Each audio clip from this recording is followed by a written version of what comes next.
우리 그동안에 배웠던 거 한번 생각을 하면서 오늘 본문은 5절이지만 1절부터 한번 읽어볼까요? 집에서 예배 드리시는 분들도 성경을 펴시고 1절부터 우리 한번 생각을 하면서 5절까지 읽도록 하겠습니다. 다 같이 시작.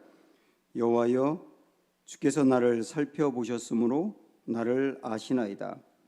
주께서 내가 앉고 일어섬을 아시고 멀리서도 나의 생각을 밝히 아시오며 나의 모든 길과 내가 눕는 것을 살펴보셨으므로 나의 모든 행위를 익히 아시오니 여호와여, 내 혀의 말을 알지 못하시는 것이 하나도 없으시니이다. 주께서 나의 앞뒤를 둘러싸시고 내게 안수하셨나이다. 아멘. 이사야 50장의 말씀을 묵상을 해봤습니다. 이사야 50장을 보면서 오늘 말씀을 좀 시작하고 싶습니다. 여러분도 한번 펴보시죠. 1030쪽에 이사야 50장 말씀.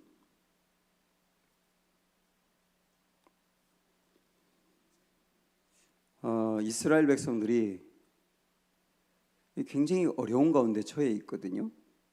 민족적으로도 어렵고 굉장히 급박한 어떤 상황입니다. 이런 상황에서 이스라엘 백성들은 너무 힘든데 하나님은 그들을 몰라주는 것 같아요. 그래서 하나님 왜 우리를 몰라줍니까? 왜 하나님 우리에게 은혜를 베풀지 않습니까? 그러면서 탄식하기도 하고 불평하고 있는 것을 볼 수 있습니다. 그것에 대해서 우리 하나님이 뭐라고 말씀하시느냐면, 자, 한번 1절 보실까요? 나 여호와가 이같이 말하노라. 내가 너희의 어미를 내보낸 이혼 증서가 어디 있느냐? 내가 어느 체주에게 너희를 팔았느냐? 보라, 너희는 너희의 죄악으로 말미암아 팔렸고 너희의 어미는 너희의 배역함으로 말미암아 내 보냄을 받았느니라. 이스라엘 백성들은 이 어려움에 처해서 하나님 왜 우리가 이렇게 어려워야죠? 하나님 우리 몰라주는 겁니까? 하고 따지듯 하나님께 얘기했을 때 하나님께서 내가 너희에게 고통을 줬느냐? 아니야. 내가 너희에게 고통을 준 게 아니야. 그러면서 하시는 말씀이 뭐냐면 너희의 죄악으로 너희가 팔린 거야. 이게 무슨 말입니까? 너희의 죄악으로 말미암아 이 고난이 온 거야. 그렇게 말씀을 하세요. 그러면서 그럼에도 불구하고 그들의 죄악으로 고난이 찾아왔음에도 불구하고 그 다음 2절을 보시면 하나님 이렇게 하셨다고 합니다. 내가 왔어도 사람이 없었으며 그러니까 하나님이 고난당하는 이스라엘 백성들을 그들의 죄 때문에 고난을 당하는데도 불구하고 그들에게 도와주기 위해서 그들에게 왔었대요. 하나님이. 그런데 하나님이 오셨지만 사람이 없었다. 그다음에 또 뭐라고 말하느냐면 내가 불러도 대답하는 자가 없었다. 주님 그렇게 말씀하십니다. 내가 너희를 도와주기 위해서 찾아와서 너희를 불렀는데 대답하는 자가 아무도 없더라. 그러면서 내 손이 어찌 짧아 구속하지 못하겠느냐. 그 말은 뭡니까? 내가 능력이 없어서 너희들을 도와주지 못하는 줄 아느냐? 내겐 능력이 부족하지 않아. 그러는 거죠. 그 다음에 이어서 보라, 내가 꾸짖어 바다를 마르게 하며, 나는 그 바다를 꾸짖으면 바다가 마를 정도로 능력이 있어. 홍해에서 그렇지 않습니까? 그 다음에 강들을 사막이 되게 하며 물이 없어졌으므로 그 물고기들이 악취를 내며 갈아여 죽으리라. 나는 얼마든지 이렇게 할 수 있는 하나님이다. 그래서 내가 고난당하는 너희를 돕기 위해서 찾아왔는데 나를 만나는 사람이 아무도 없고, 내가 너희를 돕기 위해서 불렀는데 너희 중에 내 대답을 듣고 도와달라고 하는 자도 아무도 없더라. 이런 말씀이거든요. 저는 이 말씀을 이렇게 묵상을 하면서 오늘 우리는 어떤가라고 하는 생각을 갖게 됐습니다. 하나님이 어려움을 당하고 있는 우리를 찾아와서 우리를 돕기 위해서 무슨 말씀을 하신답니다. 그래서 우리를 불렀대요. 그런데 대답하는 사람이 아무도 없대요. 그 말은 뭐냐면 하나님은 고난당하는 우리를 돕기 위해서 위로의 말씀을 전했는데 그 위로의 말씀을 하나님은 하셨는데 그 말씀을 듣는 자가 없더라는 거예요. 어떤 때는 주님이 우리를 격려하는 말씀을 하셨는데 우리가 그 말씀을 듣지 못하더라는 겁니다.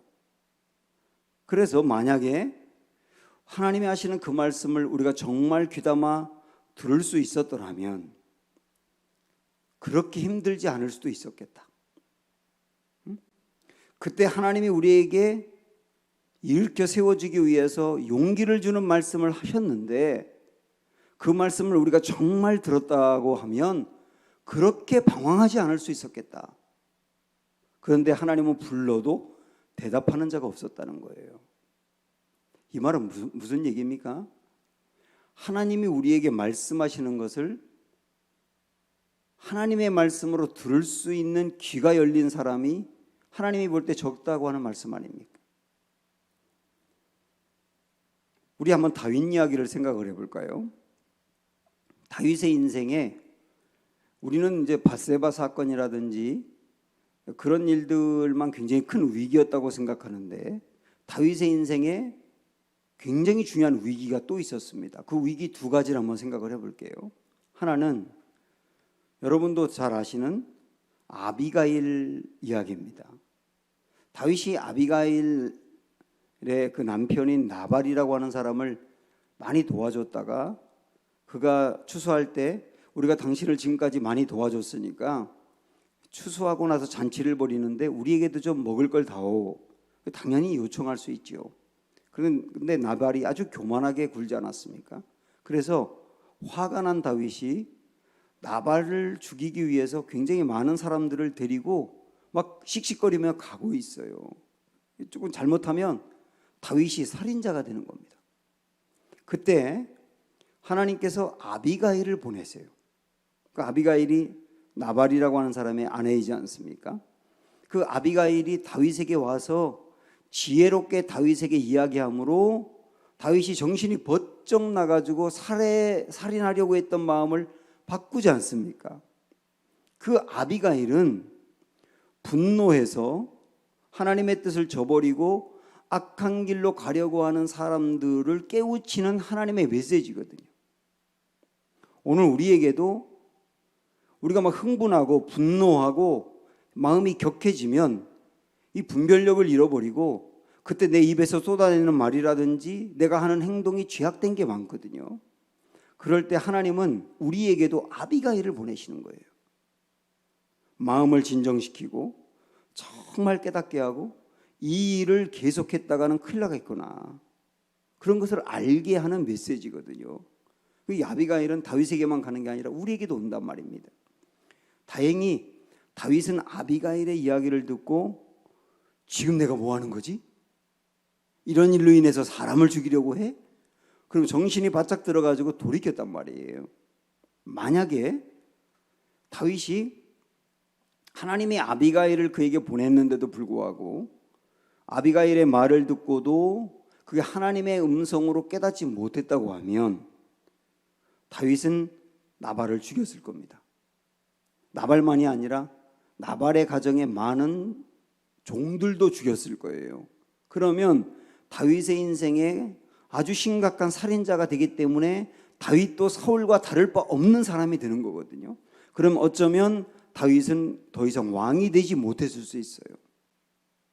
그 분노하고 결정적인 순간에 하나님이 주시는 메시지를 들을 수 있는 게 이렇게 중요하다는 얘기를 하고 있는 거예요. 자, 또 하나 다윗의 인생에 굉장히 또 하나의 위기가 뭐냐면 사무엘상 22장에 보면 이런 이야기가 나옵니다. 다윗이 사울을 피해서 도망을 다니고 있을 때 너무 먹을 게 없어가지고 배고프다 보니까 노비라고 하는 땅에 그 제사장을 찾아가요. 은밀하게. 그래서 나에게 좀 먹을 거 달라고, 내가 너무 배가 고프다고.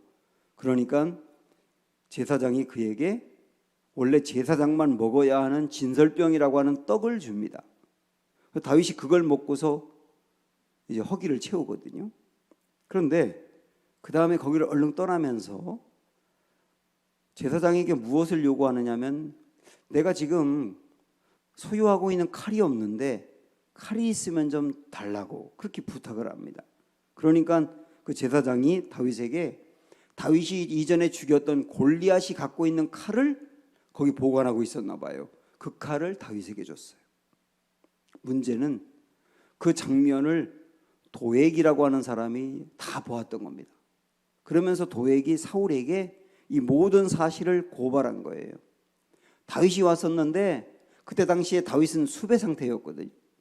다윗을 도와줬다. 그리고 다윗에게 심지어 칼까지 줬다. 그 이야기를 들은 사울은 격하게 분노하면서 당장 그 제사장들을 죽이라 그랬어요. 그래서 그 일을 도액이라고 하는 사람이 책임지고 노비라고 하는 땅에 있는 모든 제사장들 85명을 살해합니다. 그리고 85명만이 아니라 그 제사장 집안의 아내나 아이들까지도 다 죽여요. 그러니까 실질적으로는 제가 판단해 볼 때는 200명 이상 300명까지 수많은 사람들이 살해를 당한 겁니다. 이게 보통 일입니까, 여러분? 그런데 그 일을 다윗이 들어요. 도망을 다니다가 들어요. 제가 생각을 해봤습니다. 내가 그 이야기를 들은 다윗이었다면 그의 마음이 어떨까? 자기 때문에 300명이 죽었다고 생각할 수 있잖아요. 나 때문에 85명의 제사장이 죽었다고 생각하면 얼마나 자책이 되겠느냐고요. 게다가 그 85명의 제사장과 그 집안 사람들을 죽인 사울과 도액이라고 하는 사람을 생각하면 분노 때문에 치를 떠는 거예요. 그 다음에 사울이 그들만이 아니라 또 다른 사람들도 죽일 수 있다고 생각을 하니까 내가 처신을 어떻게 해야 되는가 고민이 되는 상황입니다. 이게 제가 볼 때는 다윗의 인생에 굉장히 크나큰 위기였다고요. 완전히 무너질 수 있는 위기였다. 이 상황에서 다윗이 쓴 시가 있습니다. 그 시편이 시편 52편이거든요. 한번 펴보세요, 여러분. 시편 52편.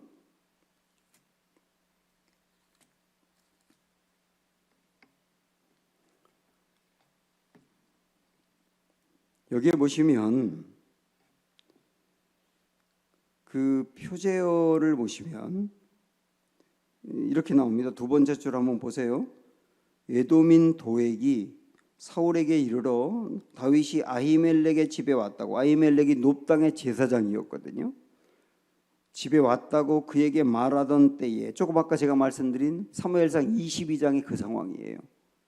그래서 결국은 제사장들도 죽고 다 죽었다는 이야기를 들은 다음에 20편을 쓴 겁니다. 1절 2절 보시면 포악한 자여 네가 어찌하여 악한 계획을 스스로 자랑하는가. 하나님의 인자하심은 항상 있도다. 내 혀가 심한 악을 꾀하여 날카로운 삭도같이 간사를 행하는도다. 이 도액을 두고 얘기하고 사울을 두고 얘기하는 거죠. 이 악한 사람들이라고. 자, 이런 상황에서 그런데 조금 지나가서 8절 9절 보시면 다윗이 이렇게 고백합니다. 그러나 나는 하나님의 집에 있는 푸른 감람나무 같으며 하나님의 인자하심을 영원히 의지하리로다. 다윗이 이 상황에서도 하나님께 고백하는 게 뭐냐면, 주님, 이 상황에서 수많은 사람들이 살해를 당해 죽고, 그리고 제가 앞으로 어떻게 처신해야 될지 모르는 이 엄청난 분노와 이 고통이 있는 상황에서, 그래서 이 상황에서도 저는 주님의 인자함을 바라봅니다. 이렇게 노래를 하고 있다고요. 그 다음에 9절 보면 주께서 이를 행하셨으므로 내가 영원히 주께 감사하고 주의 이름이 선하심으로 주의 성도 앞에서 내가 주의 이름을 사모하리이다. 예, 이 상황에서도 저는 주님의 선하심을 바라보며 주님을 사모하여 일어섭니다. 그 말은 뭡니까? 주님, 제가 이 일 때문에 무너지지 않습니다. 제가 이 일 때문에 포기하지 않습니다. 다시 저 일어납니다. 그리고 일어난 얘기거든요. 그 엄청난 상황에서도 다윗은 무너지지 않냐고 일어났단 말이에요. 그럴 수 있었던 것은 뭐냐면 다윗이 수많은 고난을 당하면서도 아무리 분노가 극에 달한 상황에서도 하나님의 음성을 들을 수 있는 사람이었고, 그리고 어떤 경우는 고난이 극심한 상황에서도 하나님의 음성을 들을 줄 아는 사람이었던 거예요. 그런 사람이다 보니까 이 상황에서도 하나님의 음성을 들은 거예요. 그래서 그 음성 때문에 일어나게 된 것이죠. 만약에 다윗이 여기서 그냥 무너져 버렸다고 한다면 이스라엘이라고 한 나라를 견고히 세우지 못하게 되었을 거예요. 다시 때 일어났기 때문에 다윗은 왕으로서 이스라엘을 하나님 나라의 그 모델로 세우며 견고하게 갔지 않습니까? 이 엄청난 위기에서 일어났기 때문에. 그럴 수 있었던 것은 음성을 들었기 때문에, 하나님의 음성을 들었기 때문이다. 그래서 여러분, 이 말씀 쭉 정리하면서 우리가 처하는 상황들은 굉장히 다양하고 많은데, 아주 힘들고 아주 분노하고 도무지 어찌할 수 없는 상황도 우리가 충분히 만나는데 그 상황에서 주님의 음성을 들을 수 있는 게 얼마나 중요하냐라고 하는 것을 이야기하는 거예요. 자, 그렇기 때문에 하나님의 음성을 듣는 게 이렇게 중요하기 때문에 이제 우리 아까 앞에서 봤던 이사야 50장으로 다시 가봅니다.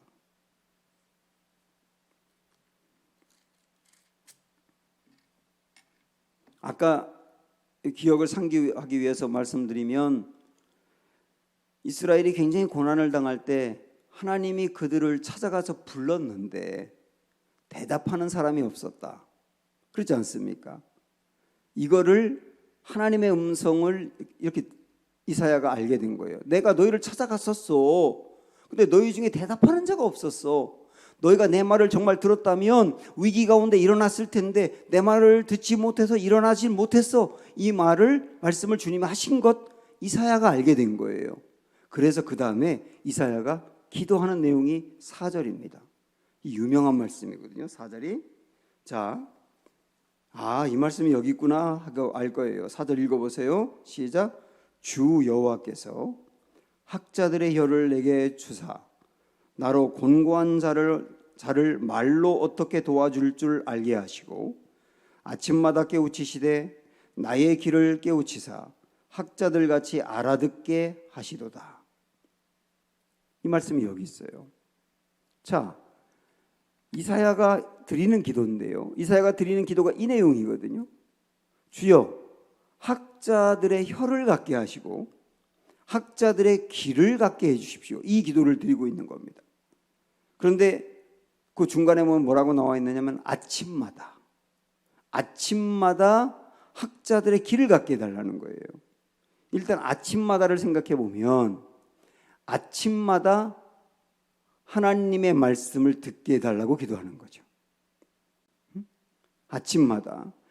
앞에서 얘기했지 않습니까? 내가 너희를 찾아가서 불렀는데 아무도 대답하지 않았어. 그 말은 뭐냐면 하나님의 음성을 들었더라면 그들이 달라졌을 텐데 하나님은 말씀하셨는데 음성을 못 들었다는 걸 깨달으면서 이사야가 기도하는 겁니다. 주님, 아침마다 주님의 음성을 듣게 해주십시오. 이렇게 기도하고 있는 거예요. 그러면서 이어서 그가 하는 기도는 뭐냐면 뒤에부터 말씀드리면 학자의 귀를 주십시오라고 기도하는 겁니다. 학자의 귀가 뭘까요? 학자의 귀는 잘 깨달아 알아듣는 귀예요. 근데 이 말씀은 하나님이 우리에게 말씀하실 때 하나님의 음성을 잘 깨달아 알아들을 수 있는 학자의 귀를 주십시오라고 기도하는 거예요. 하나님이 말씀할 때 그 말씀을 우리가 바로 깨달아 알 수 있는 학자의 귀, 이게 필요하다는 걸 알게 된 거죠. 이게 우리도 정말 중요하게 기도해야 될 사안입니다. 사실 기도는 우리가 하나님께 아뢰는 것도 중요하지만 듣는 게 더 중요해요. 기도하는 시간, 우리가 말씀 보는 시간에 하나님 우리에게 말씀한다고 여러분들이 늘 의식한다면 기도 시간은 듣는 시간이라는 걸 아셔야 됩니다. 그래서 무수하게 많은 하나님의 음성을 기도 시간에 들어야 된다고요, 사실은. 그리고 하나님의 음성을 듣는 것으로 우리의 중요한 일들을 판단하고 결정할 줄 알아야 됩니다. 제가 이전에 청년 목회를 할 때 어떤 청년이 취직을 하기 위해서 원서를 집어넣고 면접을 보고 난 다음에 합격을 했어요. 합격을 했는데 이 회사에서 주일날 가끔 나와야 될 때가 있다라고 하는 이제 이야기를 듣고 이 친구가 이걸 놓고 어느 누구와도 상의하지 않고 저에게도 이야기하지 않고 이걸 놓고 새벽에 나와서 하나님께 기도하기 시작을 했어요. 그러면서 새벽에 기도하고 말씀 듣고 그러면서 이 친구의 마음에 이 회사를 가지 말고 하나님이 다른 회사에 들어갈 수 있도록 인도할 것이라고 하는 생각을 가지며 기다려야 되겠다고 결정을 했어요. 근데 그 다음에 정말 하나님이 훨씬 좋은 회사에 갈 수 있도록 길을 열어주었거든요.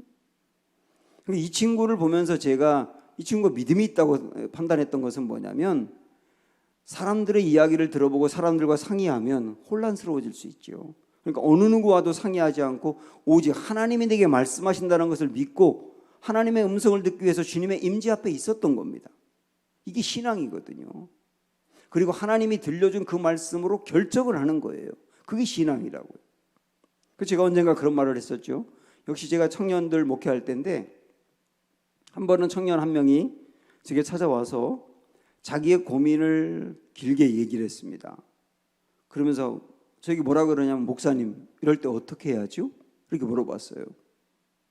제가 그때 버뜩 어떤 생각이 들었느냐면 내가 이 친구에게 뭐라고 얘기하기 전에 하나님이 이 친구에게 말할 수 있도록 해야 되겠다. 그래서 나는 너에게 아무 말도 할 수가 없고 난 너를 위해서 다만 기도할 거야. 네가 기도를 시작해봐. 그랬더니 정말 그 친구가 그 문제를 가지고 하나님 앞에 나아가서 기도하더라고요. 한참을 기도하더니 더 이상 기도 시간은 안 나와요. 그래서 제가 나중에 물어봤지요. 너 그거 어떻게 됐어? 물어보니까 다 해결이 됐는데요. 그러면서 하는 말이 뭐냐면 목사님이 기도하라 그래서 기도하다 보니까 그때 하나님이 제게 결정을 해 주셨고 저를 인도해 주셨어요. 그래서 해결이 됐다는 거예요. 이게 신앙이란 말이에요. 하나님 앞에 나아가서 하나님이 내게 말씀하신다는 것을 확신하며 그 말씀하시는 것으로 결정을 하는 이게 신앙이라고요. 그게 뭐냐면 결국은 학자의 길을 갖고 있는 겁니다. 학자의 길을. 사랑하는 여러분, 여러분도 학자의 기가 있기를 기도하시기 바라고 그것으로 하나님의 말씀을 들을 수 있기를 바라고 그것으로 일을 결정할 수 있게 되기를 바랍니다. 그러면 학자의 길을 가지고 언제 들을 수 있을까요? 기도하는 시간에 들을 수 있죠. 또 중요한 게 묵상하면서 들을 수 있는 거죠. 하나님의 말씀을 가지고 묵상할 때 그 시간에 하나님은 우리에게 말씀하시고 그 말씀이 무엇인지를 학자의 기로 분별하며 들을 때 그게 우리가 나아가야 될 길이 된단 말입니다. 그래서 묵상이 이렇게 중요하다는 거예요. 자, 그러면서 또 하나 이 이사야 말씀은 학자의 귀에 대해서만 얘기하는 게 아니라 또다시 보시면 학자의 혀에 대해서도 얘기합니다. 다시 4절 보세요. 뭐라고 있는가? 주 여호와께서 학자들의 혀를 내게 주사 그랬어요. 이번에 학자들의 혀를 내게 주사. 그 말은 뭡니까? 학자들 같이 말하게 한다는 거예요. 근데 어떻게 말하게 하느냐면 나로 곤고한 자를 말로 어떻게 도와줄 줄 알게 하시고 내 주변에 곤고한 사람에게 지쳐서 피곤해 있는 사람이죠. 그 사람들에게 어떻게 말할 줄 알게 해달라고 기도하는 겁니다. 그게 학자의 혀를 갖고 있는 거예요. 학자의 혀를 갖고 있으면 정말 마음의 안식이 필요한 사람에게 안식을 해줄 수 있는 말을 하게 됩니다. 그런데 어떤 사람은 그 사람에게 안식이 필요한데 안식하게 하는 말을 하는 게 아니라 마음을 더 피곤하게 만들어요. 욥의 친구들이 그랬지 않습니까? 지금 욥은 굉장히 마음에 위로와 안식이 필요한데 친구들이 와서 하는 말은 뭐냐면 더 피곤하게 만든 거예요. 어떤 사람은 죄에 넘어져서 좌절을 하고 있어요. 그러면 그런 사람들에게는 회개함으로 다시 일어나게 하는 말을 할 줄 알아야 돼. 그런데 죄 때문에 낙심해 있는 사람에게 더 무너지게 할 수가 있단 말이죠. 그래서 그렇게 넘어져 있는 사람들을 일어나게 하고 좌절해 있는 사람에게 소망을 품게 하고 지쳐 있는 사람에게 안식하게 해줄 수 있는 말을 한다면 그 사람은 학자의 혀를 갖고 있는 거예요. 이 학자의 혀를 어떻게 가질 수 있을까요? 하나님이 내게 말씀하시는 것을 내가 들을 때 그 말씀을 통하여 곤고하고 피곤한 내가 위로도 받지만 그 다음에 어떤 일을 위하여 기도할 때 하나님이 내게 주신 말씀이 있다면 그 말씀을 그 사람에게 전할 때 그 말을 듣는 사람은 일어난단 말이죠. 그래서 학자의 혀는 그냥 말을 조리 있게 잘하는 것을 말하는 게 아니에요. 공부한 게 많아서 많은 지식으로 사람에게 권면하는 게 아니에요. 하나님의 말씀을 전해줄 수 있는 거예요. 내 입으로 그 사람에 대한 하나님의 마음이 어떤지를 전해줄 줄 알면 그게 학자의 혀를 갖고 있는 거다. 이것은 어떻게 할 수 있습니까? 묵상으로 할 수 있는 거예요. 하나님의 말씀을 묵상하면 묵상할수록 주님의 말씀이 들리기 때문에 그 들은 말씀을 갖고 전해주는 게 학자의 혀가 될 수 있단 말입니다. 그래서 이렇게 하나님의 말씀을 듣는 시간이 중요하다는 거, 그게 나도 살리고 다른 사람도 일으켜 살리는 사람이 될 수 있다는 거, 그것을 이야기하는 게 이사야 50장의 말씀이거든요. 자, 지금까지 여러분께서는 하나님의 음성 듣는 게 이렇게 중요하다. 근데 우리는 하나님의 음성 듣는 중요한 시간이 말씀을 묵상하는 시간이다 라고 하는 것을 깨달았습니다. 자, 이 마음을 가지고 이제 오늘의 본문인 139편으로 가보도록 하겠습니다. 오늘 5절의 말씀인데 다시 한번 그동안에 배웠던 거 잠깐 말씀드리면 시편 139편은 하나님이 나를 아신다. 그게 주제입니다.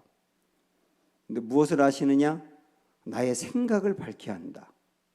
그 다음에 나의 행동을 정확하게 한다. 그 다음에 나의 말도 한다. 그리고 5절에서 뭐라고 말씀하느냐 하면 다시 보십시오.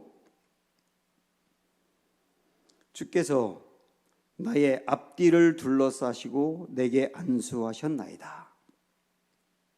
이 말씀인데요. 5절은 잠깐 이거를 풀어서 설명해 드리면 두 가지입니다. 하나는 주께서 나의 앞뒤를 둘러싸신다 그랬어요. 나의 앞뒤를 하나님이 둘러싸신다. 앞뒤만이 아니라 전후까지 포함해서 사방을 둘러싸시는 거죠. 사방을 둘러싸신다는 말은 이런 의미가 있을 겁니다. 주님이 나의 사방을 보호하신다. 분명히 그런 의미가 있겠죠.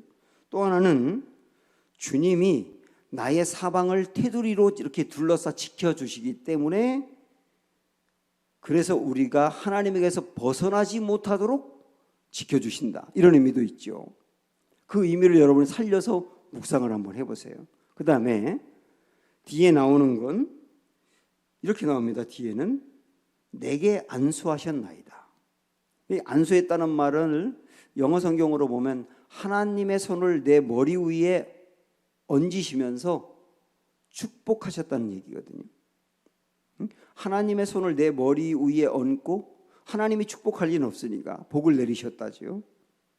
내 머리 위에 하나님의 손을 얹고 복을 내리셨다. 이 복을 내리셨다라고 하는 말, 하나님이 내 머리 위에 손을 얹으신다라고 하는 말을 안수라고 표현하고 있는 겁니다. 이걸 여러분 살리셔서 오늘 말씀 있는 자리에서 주의 음성을 듣습니다. 제가 묵상하라라고 표현하지 않고 주의 음성을 듣는다라고 표현했는데 여러분 그거를 한번 소망하면서 지금부터 한번 함께 5절의 말씀 속으로 들어가도록 하겠습니다. 음악 좀 틀어주시고요.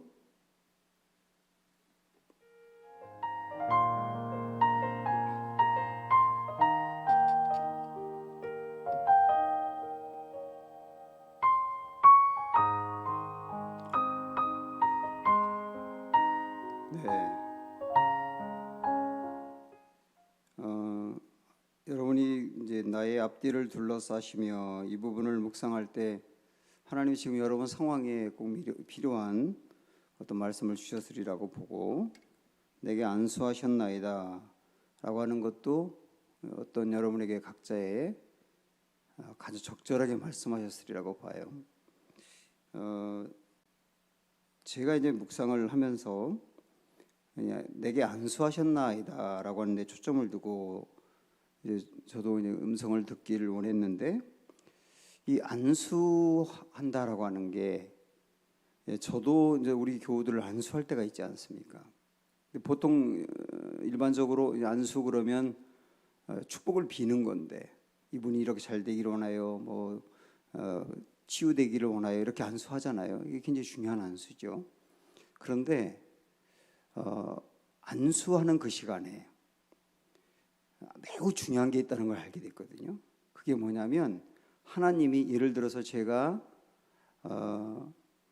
A라고 하는 어떤 그 집사님을 위해서 안수한다 할 때 하나님께서 그 집사님에게 지금 해주시고 싶은 말씀이 있어요. 그것은 그 집사님이 모를 수가 있어요. 지금 정말 중요한 얘기인데 모를 수가 있다고요. 그런 것을 안수하는 시간에 말씀해 주신다는 걸 알게 됐어요.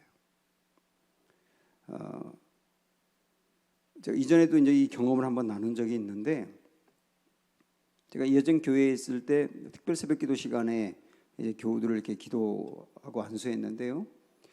뭐 제가 이제 어떤 분들 우리 교우들이니까 그분의 기도 제목을 알잖아요. 뭐 그분 가정에 어떤 문제가 있는지 그걸 위해서만 계속 기도하는데, 어느 순간에 버뜩 주님이 제가 어떤 마음을 줬느냐면, 너는 내가 해주고 싶은 말을 전하는 게 아니라 네가 하고 싶은 말만 하냐 왜? 이런 마음을 버뜩 주어서 그 다음부터는 제가 하고 싶은 말을 안수하는 게 아니라 주님 정말 이분에게 하나님이 하시고 싶은 말씀이 무엇인지를 깨닫기 원합니다. 그렇게 하면서 머리에 이제 손을 얹고 가만히 묵상하며 주님 어떤 주시는 말씀이 있을 때까지 기다리고 그런 적이 있었거든요. 그런데 어떤 한 권사님을 위해서 그렇게 이제 기도하는데 제 입에서 어떤 마음이 이제 딱 어떤 말씀이 나갔느냐면, 남편을 이해하고 사랑해라 라고 하는 말씀을 전하게 됐어요. 저는 그분의 가정의 사정을 정말 몰랐거든요. 근데 그분이 이제 그 이야기를 듣더니 그 자리에서 그 통곡을 하면서 울더라고요. 저는 왜 그랬는지도 몰랐는데 나중에 이제 그분의 고백이 뭐냐면, 남편이 회사에서 퇴임을 하고 그 다음에 돈을 벌어오지 못한 거예요. 근데 가정에 음악을 공부하는 딸이 둘이 있기 때문에 돈이 많이 들어가고, 그래서 그것 때문에 계속 집에 있는 남편을 구박을 하고, 그리고 자꾸 그것 때문에 부부싸움이 심각해지면서 두 분의 관계가 아주 극으로 치달았던 거예요.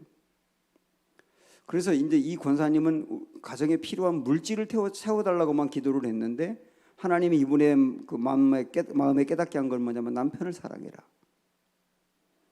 그게 이 가정에 꼭 필요한 말씀이었던 거예요.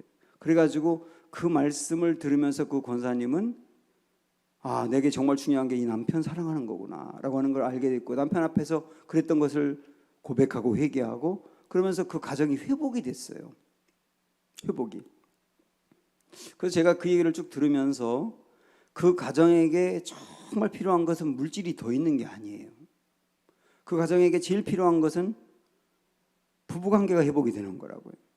그래서 안수하는 시간은 복을 받는 시간인데, 이 가정에게 제일 중요한 복은 부부관계가 회복되는 거였고, 그것을 본인은 깨닫지 못할 때 안수하는 시간을 통하여 깨닫게 한 것이죠.